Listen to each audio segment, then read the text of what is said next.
Oke,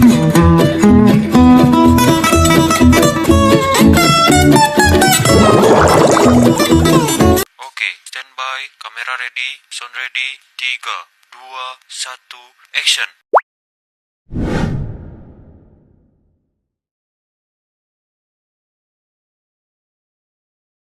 Assalamualaikum warahmatullahi wabarakatuh.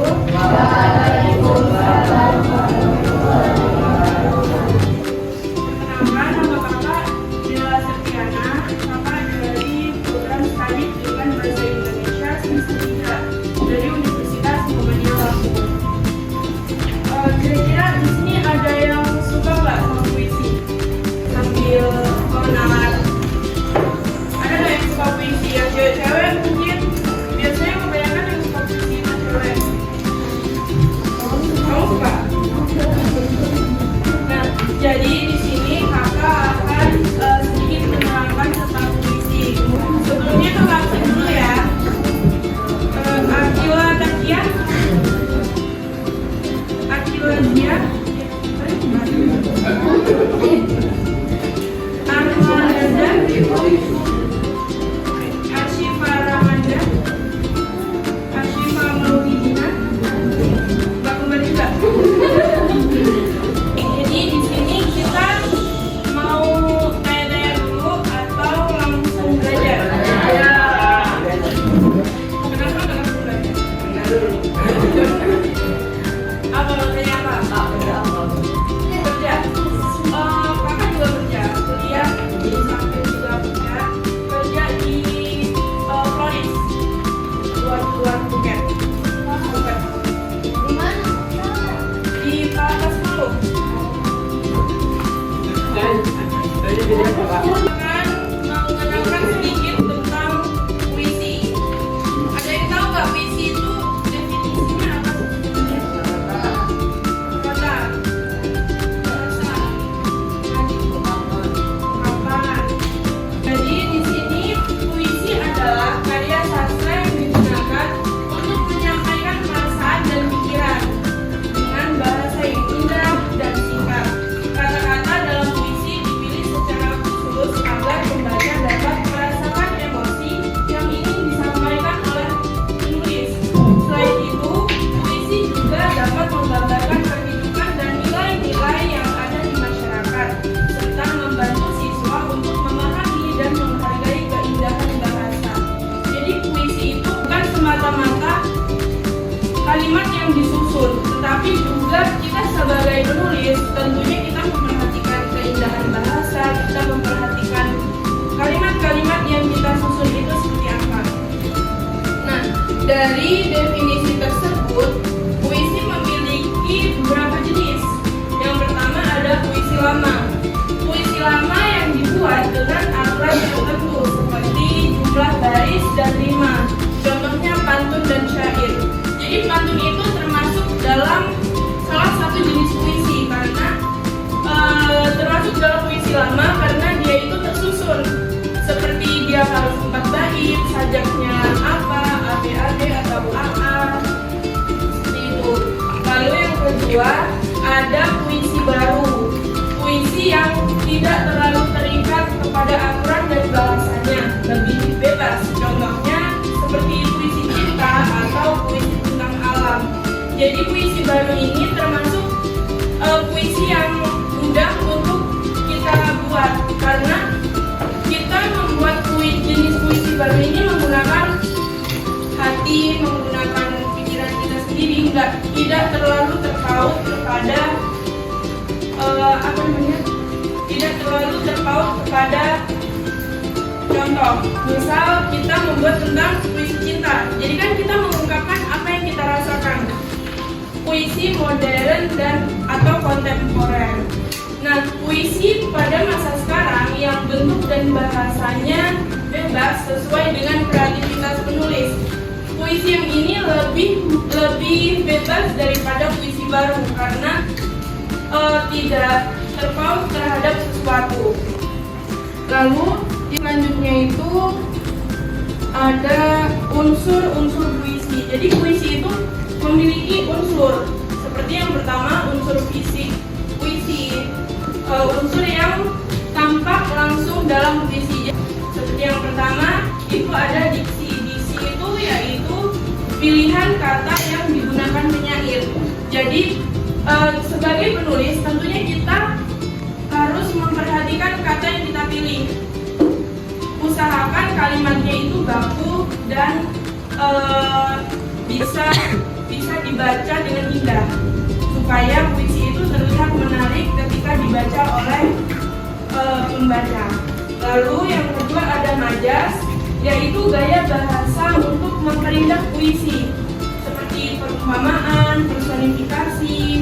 Ada tipografi, yaitu bentuk atau tata letak puisi, supaya puisi yang kita sajikan itu menarik di mata pembaca.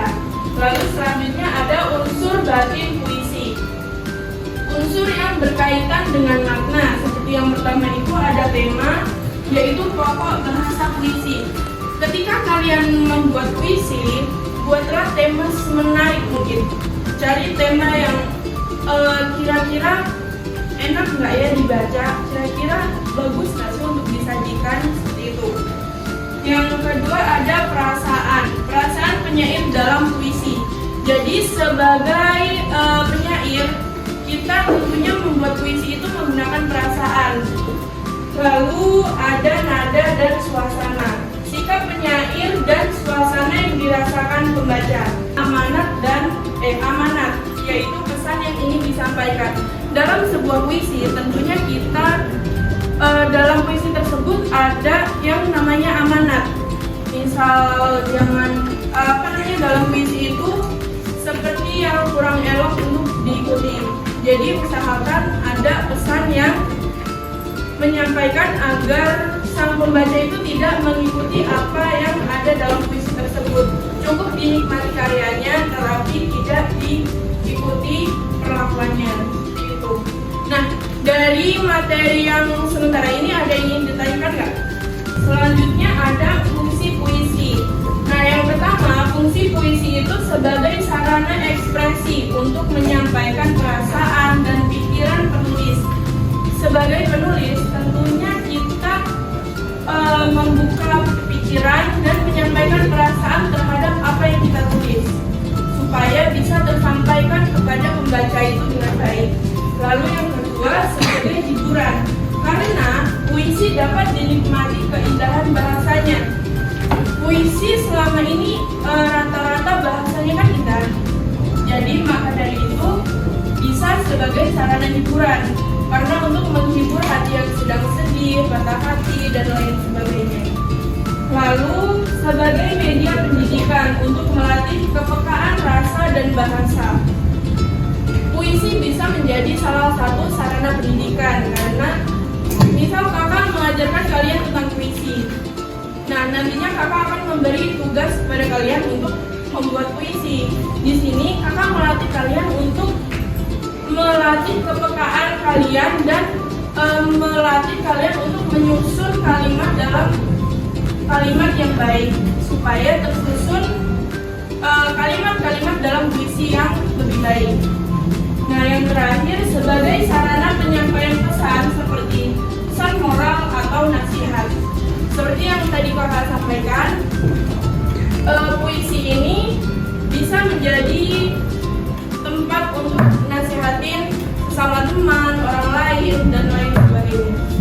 Di sini selanjutnya ada tujuan puisi. Yang pertama yaitu untuk mengungkapkan perasaan dan pengalaman hidup penyair. Nah, ketika nanti kalian membuat puisi, kalian ungkapkan apa yang ada dalam perasaan kalian.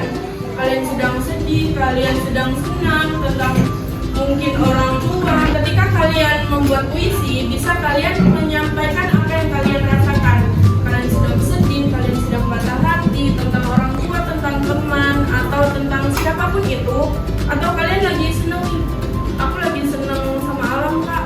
Iya, sampaikan saja apa yang kalian rasakan di puisi tersebut. Susun kalimat sebaik mungkin supaya indah ketika dibaca. Lalu yang kedua ada menyampaikan pesan atau nilai kehidupan kepada pembaca. Kalian bisa menyisipkan pesan-pesan terhadap pembaca nantinya, seperti pesan untuk hidup lebih baik, untuk menyayangi kesehatan kalian, tidak jajan sembarangan, seperti itu. Lalu yang ketiga ada membangkitkan emosi dan imajinasi pembaca. Kita bisa membangkitkan imajinasi pembaca seperti ketika kita berimajinasi ketika membuat puisi. Jadi ketika kalian menyusun puisi, susun kalimat dengan baik dan pilih kalimat yang tepat. Di situ sebagai pembaca pasti kita akan terbayang-bayang isi dari puisi yang dia baca. Ada satu orang yang bersedia untuk membacakan panjang waktunya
udah habis. Udah habis waktu. Next time kita ketemu lagi ya. Terima kasih udah bantu kakak buat ngurusin tugas kakak untuk mengajar di kelas 8 ya. 8A. Nanti kalau ada kesempatan lagi bisa kita ketemu lagi insya Allah. Cukup ya. Sekian pembelajaran kita hari ini. Apabila ada kurang lebihnya kakak mohon maaf karena kita di sini sama-sama belajar ya. Kakak akhiri, wassalamualaikum warahmatullahi wabarakatuh.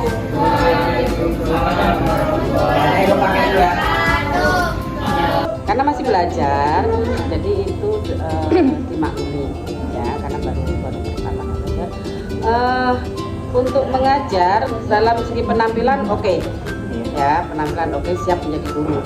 Ketika kita sudah salam, kita sudah mengkondisikan anak, baik itu daftar hadir, menanyakan kabar anak, itu kita ada satu kata ungkapan untuk memotivasi sekaligus untuk menggugah anak siap untuk belajar. Dan berikutnya tadi di langkah-langkah udah lah ya, untuk mengajar bagus, interaksi dengan anak bagus, komunikasinya bagus. Kemudian penilaian di akhir, buat tugas ada tapi penilaiannya tidak ada. Penilaian oke, interaksi ke anak bagus, anak bisa berkomunikasi dengan bagus. Hanya tadi itu saja. Ketika di pembukaan awal, kemudian refleksi tidak ada, penilaiannya juga tidak ada.